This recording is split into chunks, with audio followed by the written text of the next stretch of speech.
Ben çok şanslıyım. Neden biliyor musunuz? Çünkü biz çocukları çok seven bir başkan amcam var. Bir yer düşünün. İçinde bir sürü kitaplar var. Aman Allah'ım, harika. Sadece kitap mı? Sinema, tiyatro, oyunlar, rüya gibi. Kitapsız bir dünya düşünemiyorum. Çok kitap okumak, kitaplara ulaşmak bizi daha ileriye taşıyacaktır. Çocuk okuma şenliğini açmanız çok iyi oldu. Çünkü orada bilgili kitaplar alıp okuyabiliriz ve içindeki bilgileri alabiliriz.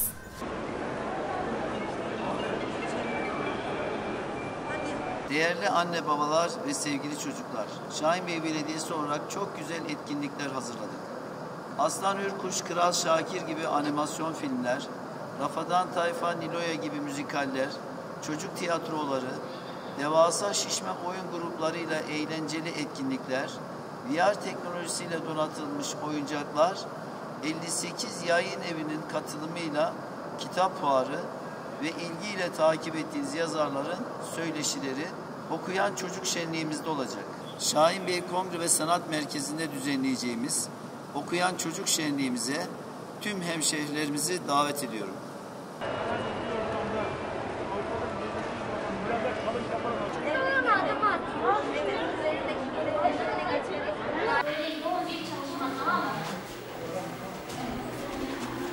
Tuşa basınca ne yapmamız gerekiyor?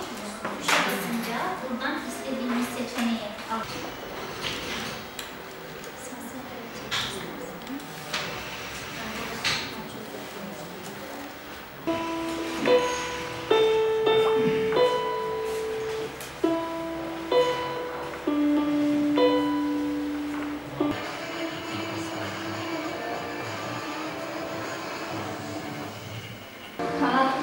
Kanatlı, pervanesi diğer uçaklara göre arkada.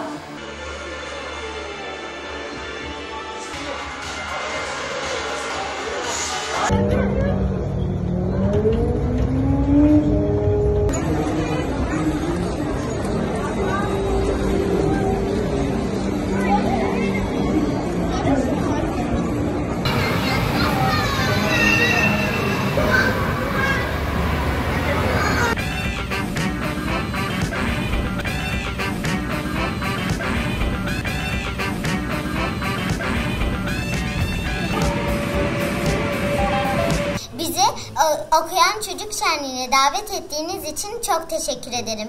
Sayın Başkanım, bizleri dağıttığınız eğitici, öğretici kitaplar için çok teşekkür ederim. Ayrıca bizi okuyan çocuk adlı etkinliğe davet ettiğiniz için çok teşekkür ederim. Boş zamanlarımda kitap okurum. Böylece çeşitli konularda ilgi duymuş olurum. Sorunlarımı unuturum. Kitap şenliği düzenleyen Şahinbey Belediyesi'ne teşekkür ederim. Tabii ki öncelikle daha önce yetişkinlere ve gençlere yönelik düzenlenen etkinliğe, kitap fuarı etkinliğine ben kızımla katılmıştım. Kızım benimle birlikte gelmişti. Bu sefer bu okuyan çocuk şenliği için ben kızımla gideceğim. Bu sefer ona ben eşlik etmiş olacağım. Buradan Sayın Belediye Başkanımız Mehmet Tahmazoğlu'na çok teşekkür ediyoruz.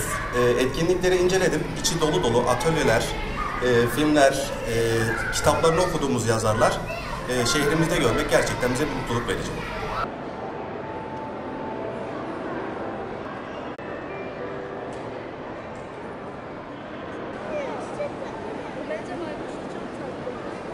Lütfen çıkışlara doğru gelin.